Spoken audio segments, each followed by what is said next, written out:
ایسی بھی کیا مصیبت آ گئی تھی کہ تم نے مجھے ارجنٹ بلایا؟ شامیر نے غصے سے پاشا کو دیکھتے ہوئے پوچھا، تمہاری دوستی مجھے کتنی مہنگی پڑی ہے، تم اندازہ بھی نہیں لگا سکتے، اور آج تمہاری دوستی کی وجہ سے مجھے کروڑوں کا نقصان ہوا ہے۔ پاشا جو پہلے ہی غصے سے بھرا بیٹھا تھا پھٹ پڑا تھا۔ کس کی اتنی ہمت کہ اس نے پاشا کے ساتھ دشمنی مول لی ہے؟ شامیر نے حیرانگی سے پوچھا، تم اچھے سے جانتے ہو یہ کس کا کام ہے؟ پاشا کی بات پر شامیر کہا لگائے ہنس پڑا تھا۔ تم خود ہی تو چاہتے تھے شیرو واپس آ جائے، تو دیکھو وہ آ گیا۔ شامیر نے سگریٹ سلگاتے ہوئے کہا، ہاں میں چاہتا تھا وہ واپس آئے، لیکن مجھے لگ رہا ہے کچھ تو گڑبڑ ہے، کچھ تو ایسا ہے جو مجھے نظر نہیں آ رہا۔ شیرو نے میری فیکٹری میں آگ کیوں لگائی، مجھے کچھ بھی ابھی سمجھ نہیں آ رہا۔ پاشا نے اپنا ماتھا مسلتے ہوئے کہا، تم کچھ زیادہ ہی سوچ رہے ہو پاشا۔ شامیر نے سنجیدگی سے کہا، تم شیرو کو ابھی نہیں جانتے شامیر، وہ غصے میں مجھ سے بھی 4 قدم آگے ہیں۔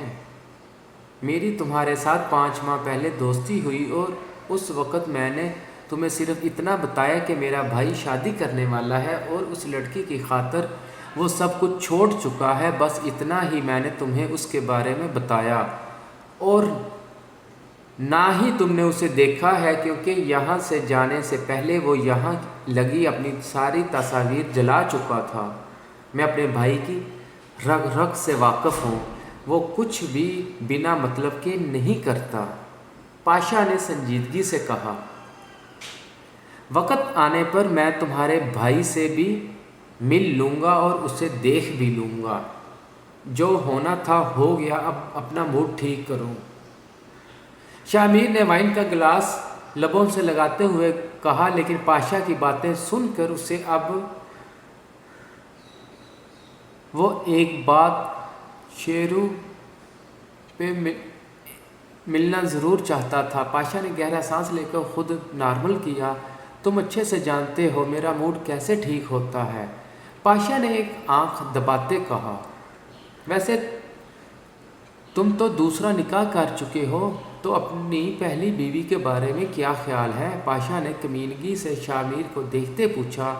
بیوی؟ جس دن میں نے اسے اپنے کمرے سے نکالا تھا، اس کے اگلے دن ہی میں نے اسے طلاق دے دی، اور یہ بات صرف میری امی جان کو معلوم ہے، اسی لیے تو مجھ سے ناراض رہتی ہیں۔ جس چیز سے میرا ایک بار دل بھر جائے، دوبارہ میں اس کی طرف دیکھنا گوارا بھی نہیں کرتا۔ شامیر نے گردن اکڑ کر اپنا کارنامہ پاشا کو بتاتے کہا، لیکن وہ تو تمہاری مرحوم خالہ کی بیٹی ہے نا، اگر حویلی میں کسی کو پتہ چل گیا تو کیا کرو گے؟ پاشا نے بھی وائن کا گلاس لبوں سے لگاتے ہوئے پوچھا، مجھے اتنا تو یقین ہے رانی کبھی بھی یہ بات کسی کو نہیں بتائے گی، اور امی جان بھی جانتی ہیں، اگر یہ بات کسی کو پتہ چلی تو لوگوں نے رانی کو ہی غلط کہنا ہے، اس لیے وہ بھی خاموش ہیں، تو مجھے کسی کی کوئی ٹینشن نہیں ہے۔ شامیر نے مسکراتے ہوئے کہا، تو ٹھیک ہے، رانی کو کچھ دنوں کے لیے میرے پاس بھیج دو، اچھے سے اس کی دیکھ بھال کروں گا۔ پاشا نے بے باکی سے کہا لگاتے کہا، کیوں نہیں یار، کچھ نہ کچھ کرتا ہوں میں۔ شامیر نے بے شرمی سے کہا، پھر دونوں دوسری باتیں ڈسکس کرنے لگے، اور رانی معصوم نہیں جانتی تھی کہ اس پر کون سی قیامت گزرنے والی ہے۔ فاض نے اپنے سامنے مریم کو دیکھا تو اس کی آنکھیں پوری کھل گئی، اسے لگا یہ سب خواب ہے، بھلا مریم یہاں کیسے ہو سکتی ہے؟ مریم جو وہاں بت بنی کھڑی تھی، فاض کو دیکھتے ہی اسے لگا کسی نے آسمان سے کھینچ کر اسے زمین پر پھینک دیا ہے۔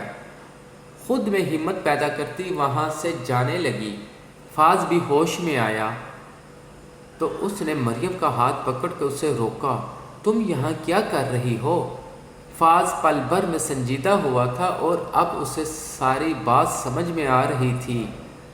مریم اس سے بھاگ کر یہاں شہر آئی تھی، لیکن اس کی بدقسمتی کہ اس کے گھر آ گئی۔ میں صبح ہوتے ہی یہاں سے چلی جاؤں گی۔ مریم نے اپنا ہاتھ جھٹکتے ہوئے سرد لہجے میں کہا، اب تم خود چل کر آئی ہو تو اتنی آسانی سے تو میں تمہیں جانے نہیں دوں گا۔ فاض نے کمرے کے دروازے کو لاک لگاتے ہوئے کہا، کیوں، کیا کر رہے ہو؟ میں چلی جاؤں گی، مجھے نہیں پتا تھا یہ تمہارا گھر ہے۔ مریم نے بھاری لہجے میں کہتے اپنے قدم دروازے کی طرف بڑھائے، چلو اب تو پتہ چل گیا ہے نا، اور تم خود ہی اپنے گھر آ گئی ہو۔ فاض نے اپنے قدم مریم کی طرف بڑھاتے کہا، یہ میرا گھر نہیں ہے۔ مریم نے سر کو نفی میں ہلاتے ہوئے کہا، شادی کے بعد شوہر کی ہر چیز پر اس کی بیوی کا حق ہوتا ہے۔ فاض نے مریم کو دیکھتے ہوئے کہا، اسے دیکھتے ہی فاض کو اپنے اندر سکون سا اترتا ہوا محسوس ہوا تھا۔ کیا مطلب؟ مریم نے نہ سمجھی سے پوچھا۔ مطلب یہ کہ میں تم سے نکاح کرنا چاہتا ہوں۔ فاض نے ایک سیکنڈ میں فیصلہ کیا تھا۔ وہ خود بھی نہیں جانتا تھا اس نے کیوں مریم کو نکاح کا کہا۔ مریم نے آنکھوں میں بے یقینی لیے فاض کو دیکھا، جو اب کافی حد تک مطمئن کھڑا تھا۔ میں تمہارے ساتھ نکاح نہیں کر سکتی، تمہیں پسند نہیں کرتی اور نہ ہی تم سے نکاح کروں گی۔ مریم نے دو ٹوک انداز میں کہا، تو پھر ٹھیک ہے، اگر تم نے مجھ سے نکاح نہیں کیا تو مجبوراً مجھے تمہاری خالہ کے ساتھ کچھ برا کرنا پڑے گا۔ تم بتاؤ کیا کرنا چاہیے؟ فاض نے سوچنے والے انداز میں کہا، تم ایسا کچھ نہیں کرو گے۔ مریم خوفزدہ لہجے میں کہا، بیبی، میں اس سے بھی زیادہ کر سکتا ہوں، تم مجھے تھوڑا بہت تو جان ہی گئی ہوگی۔ سیدھی سی بات ہے، پہلی نظر میں ہی تم یہاں آ بسی تھی۔ ہر کسی لڑکی کو دل میں نہیں بٹھا لیتا، لیکن تم خاص ہو اور تمہیں اپنا بنانا چاہتا ہوں۔ اگر تم پیار سے مان گئی تو ٹھیک، ورنہ تمہاری خالہ کے ساتھ کیا ہوگا اس کی کوئی گارنٹی میں نہیں دے سکتا۔ فاض نے مریم کے سامنے کھڑے ہوتے ہوئے کہا، میری منگنی ہو چکی ہے، تمہیں میری بات سمجھ میں کیوں نہیں آتی؟ میں محبت کرتی ہوں اپنے منگیتر سے۔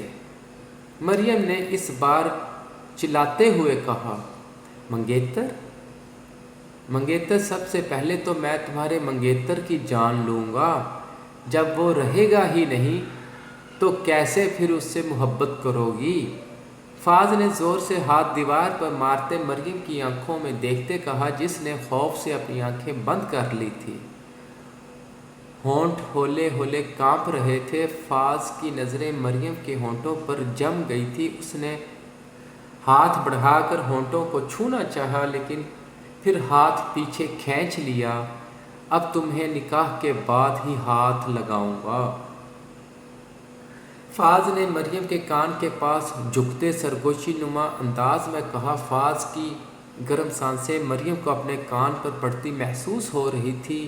میں مولوی صاحب کا انتظام کر کے آتا ہوں، اور ہاں، اگر کوئی ہوشیاری کی تو فاض نے سائڈ ٹیبل کے دراز سے پسٹل نکالتے ہوئے بات کو ادھورا چھوڑا۔ پسٹل کو دیکھ کر مریم کی سیٹی گم ہو گئی تھی۔ اس کا مطلب جو فاض کہہ رہا ہے وہ کر بھی سکتا ہے، اور مریم خود کی وجہ سے اپنی خالہ اور اسلم کی جان خطرے میں نہیں ڈال سکتی تھی۔ یا اللہ، میں کن لوگوں میں پھنس گئی ہوں۔ میں تیار ہوں، لیکن اس نکاح کے بارے میں کسی کو پتہ نہیں چلنا چاہیے، اور تم میری خالہ کو کوئی نقصان نہیں پہنچاؤ گے۔ مریم نے اپنے آنسوؤں کو صاف کرتے بی کے لہجے میں کہا، یہ ہوئی نا اچھے بچوں والی بات، چلو جاؤ اور اپنی خالہ کو راضی کرو۔ فاض نے مریم کی کمر کے پاس ہاتھ لے جاتے دروازہ کھولتے کہا، جو تھوڑا دائیں جانب ہو گئی تھی۔ دروازہ کھلنے کی آواز پر مریم باہر بھاگ گئی تھی۔ فاض نے دوپہر کو کال کی، جس نے دوسری بیل پر فون اٹھا لیا۔ میں نکاح کر رہا ہوں۔ فاض نے سیدھے مدعے کی بات کہی، جب ایک بچہ پیدا ہو جائے اس وقت مجھے بتا دینا تھا، ابھی تو کافی ٹائم ہے، دوپہر نے طنزیہ لہجے میں کہا۔ فاض کے چہرے پر مسکراہٹ آ گئی تھی۔ بہت جلد تمہاری یہ خواہش بھی پوری ہو جائے گی، فاض نے خوشگوار لہجے میں کہا۔ کاش میں تمہارے نکاح میں شامل ہو سکتا، خوش رہو۔ اگر لڑکی نہیں مانتی تو ایک دن کے لیے اسے تہہ خانے میں ڈال دیتا، خود ہی مان جائے گی، دوپہر نے دعا دینے کے بعد مشورہ دیتے کہا۔ آپ اپنے مفید مشورے اپنے پاس رکھیے، فاض نے مسکراتے ہوئے کہا۔ چلو ٹھیک ہے، اس وقت میں ایک میٹنگ میں جا رہا ہوں، بعد میں بات ہوتی ہے۔ دوپہر نے کہتے ہی فون بند کر دیا۔ گھڑی پر ٹائم دیکھا تو 10 بج رہے تھے۔ فاض کمرے سے باہر نکلا تو کلثوم گھبرائی ہوئی فاض کے پاس ہی آ رہی تھی۔ کیا ہوا اپا، خیریت؟ فاض نے پوچھا۔ بیٹا وہ میری بھانجی، پتہ نہیں کیا ہوا اسے، کہتی وہ گاؤں جا رہی ہے، میں نے بہت روکا لیکن اس نے میری بات نہیں سنی اور چلی گئی۔ کلثوم نے پریشانی سے کہا۔ فاض نے اپنے غصے کو کنٹرول کیا اور کہا، آپا آپ پریشان نہ ہو، میں دیکھتا ہوں وہ زیادہ دور نہیں گئی ہوگی، اور خود بھی وہاں سے چلا گیا۔ مریم نے اپنے دوپٹے کو ہی اپنے سر پر اچھے سے سیٹ کیا اور بلیک پیلس سے نکل گئی۔ اسے بس یہاں سے دور جانا تھا، لیکن وہ نہیں جانتی تھی ایک مصیبت سے نکل کر دوسری مصیبت کی طرف جا رہی ہے۔ یہ علاقہ کافی سنسان تھا۔ سڑک کے ایک طرف کچھ اوباش لڑکے کھڑے باتیں کرتے کہے لگا رہے تھے۔ ایک لڑکے کی نظر مریم پر پڑی، اس نے باقی کے 3 لڑکوں کو بھی مریم کی جانب متوجہ کیا۔ حسینہ کہاں جا رہی ہو؟ اکیلی اکیلی؟ ایک کمزور سے لڑکے نے آگے بڑھتے ہوئے لوفرانہ انداز میں پوچھا۔ مریم کا دل زور و شور سے دھڑک رہا تھا۔ اس نے ان لڑکوں کو نظر انداز کر کے آگے جانا چاہا کہ دوسرے لڑکے نے اس کے دوپٹے کو پکڑ کر کھینچا۔ دوپٹہ سر سے اتر کر کندھوں تک آ گیا تھا۔ باقی کے 2 لڑکے بھی آگے آگے اور چاروں نے مریم کو گھیر لیا تھا۔ مریم کا دل کیا کہ خود کو ختم کر لے۔ تیسرے لڑکے نے مریم کے دوپٹے کو کھینچا جو اس کے ہاتھ میں آ گیا۔ آج تو بہت اچھا مال ہاتھ لگا ہے، پہلے لڑکے نے مریم کا ہاتھ پکڑتے کہا۔ مریم نے اپنا چہرہ چھڑوا کر لڑکے کو دھکا دیا اور وہاں سے بھاگنے لگی کہ لڑکے نے مریم کی شرٹ کو پیچھے سے پکڑا جو گلے سے لے کر کمر تک پھٹ گئی۔ پیچھے کھڑے 3 لڑکے کہکہا لگائے ہنسنے لگے۔ مریم کا دل کیا زمین پھٹے اور اس میں سما جائے، ٹانگوں سے جان نکلتی ہوئی محسوس ہوئی۔ اس سے پہلے وہ لڑکا دوبارہ مریم کا ہاتھ پکڑتا، اس لڑکے کے ہاتھ پر ہوا کو چیرتی ایک گولی آ لگی۔ وہ کرا کر وہی اپنے ہاتھ کو لے کر بیٹھ گیا جس میں سے خون ابل کر باہر کو آ رہا تھا۔ تینوں لڑکوں نے سامنے سے آتے فاض کو دیکھا اور وہاں سے بھاگ گئے، لیکن جس کے ہاتھ پر گولی لگی تھی وہ وہی بیٹھا کرا رہا تھا۔ فاض نے آتے ہی اسے اتنا مارا کہ وہ بے ہوش ہو کر گر گیا۔ فاض نے سرخ آنکھیں مریم کے چہرے پر گاڑی جو خوف کے مارے کانپ رہی تھی۔ اس کی حالت دیکھ فاض اس کے پاس آیا اور ایک کھینچ کر تھپڑ مریم کو دے مارا جو زمین پر اوندے منہ جا گری تھی۔ پیچھے سے تقریباً اس کی شرٹ پھٹ چکی تھی، مریم کے ہونٹ سے خون رسنے لگا تھا۔ کیا لینے آئی تھی باہر؟ فاض نے مریم کو بالوں سے پکڑتے اس کا چہرہ اوپر کرتے غصے سے پوچھا۔ یہ سوچ ہی اس کی جان نکال رہی تھی، اگر تھوڑی دیر وہ لیٹ ہو جاتا تو کیا ہوتا؟ جواب دو، فاض نے دہاڑتے ہوئے پوچھا۔ مریم بے آواز رونے لگی۔ فاض نے اس کے بالوں کو چھوڑا اور دوپٹہ اس کی طرف پھینکا جس کے ہاتھ ابھی بھی کانپ رہے تھے۔ بڑی مشکل سے اس نے دوپٹہ لیا۔ فاض گاڑی مریم کے پاس لے آیا تھا۔ مریم خاموشی سے اندر بیٹھ گئی۔ صبح تک مجھے چاروں لڑکے تہہ خانے میں چاہیے ورنہ تمہاری خیر نہیں، فاض نے کہتے ہی فون بند کر دیا۔ مریم چہرہ نیچے کیے بیٹھی تھی، آنسو ٹپ ٹپ اس کی گود میں رکھے ہاتھوں پر گر رہے تھے۔ بلیک پیلس کے پاس فاض نے گاڑی روکی، مریم خاموشی سے اتر کر اندر چلی گئی۔ کلثوم نے مریم کو دیکھا تو فوراً سے پہلے اسے اپنے کمرے میں لے گئی۔ فاض نے وہیں سٹیئرنگ پر سر رکھے آنکھیں بند کر لی اور اپنے غصے کو کنٹرول کرنے لگا۔ تھوڑی دیر بعد خود بھی گاڑی سے نکل کر بنگلے کے اندر چلا گیا۔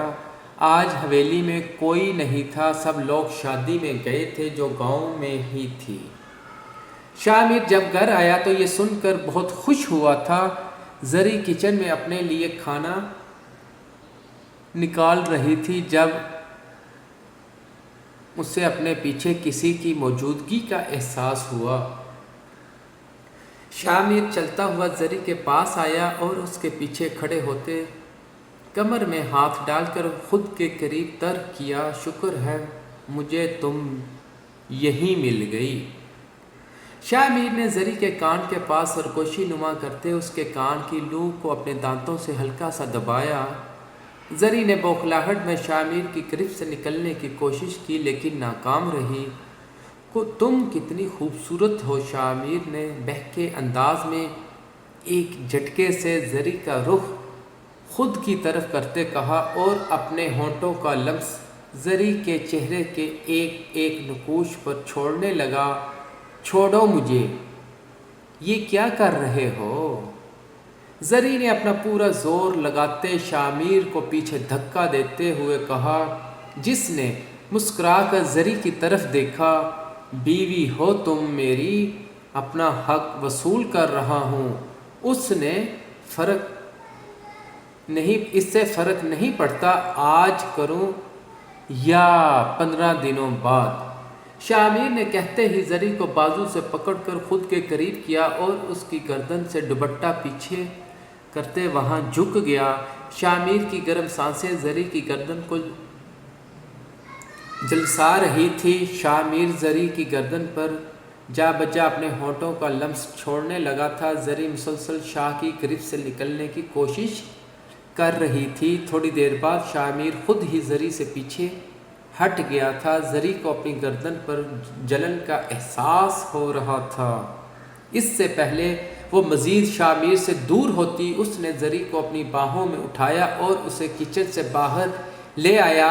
زری شاہ میر کے سینے پر اپنے چھوٹے چھوٹے ہاتھوں سے مکے مارنے لگی اور خود کو آزاد کرنے کی بھرپور کوشش کر رہی تھی، لیکن شاہ میر جیسے ہٹے کٹے انسان کے سامنے زری کیا چیز تھی۔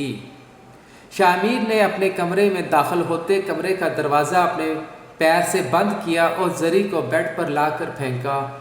زری بیڈ سے اٹھ کر دروازے کی طرف جانے لگی تو شاہ میر نے اسے بالوں سے پکڑ کر دوبارہ بیڈ پر پھینکا تھا۔ زیادہ نخرے دکھائے تو بہت برا پیش آؤں گا، شاہ میر نے غصے سے زری کو دیکھتے کہا، جو تھوڑا سہم گئی تھی۔ نکاح کے بعد تو میں تمہیں ہاتھ نہیں لگا رہا، اگر نکاح کے بعد کر رہا ہوتا تو پھر مجھے تمہارے ان آنسوؤں کی سمجھ بھی آتی، لیکن اب ان موتیوں کو ضائع کرنے کا فائدہ؟ شاہ میر نے زری کے قریب بیٹھتے اپنے لبوں سے اس کے آنسو کو چنتے ہوئے خمار آلود لہجے میں کہا۔ زری اس وقت خود کو بہت بے بس محسوس کر رہی تھی۔ وہ جانتی تھی کہ شاہ کا مقابلہ نہیں کر سکتی، اس لیے اس نے خود کو شاہ میر کے حوالے کر دیا۔ شاہ میر نے سائیڈ لیمپ بند کیا، زری پر جھکتا چلا گیا۔ زری نے خود کو شاہ میر کے رحم و کرم پر چھوڑ دیا تھا، جو پوری رات اسے نوچتا رہا تھا۔ کیسی محبت تھی جس میں اسے سامنے والے کی تکلیف نظر نہیں آ رہی تھی۔ پوری رات زری بے آواز روتی رہی تھی۔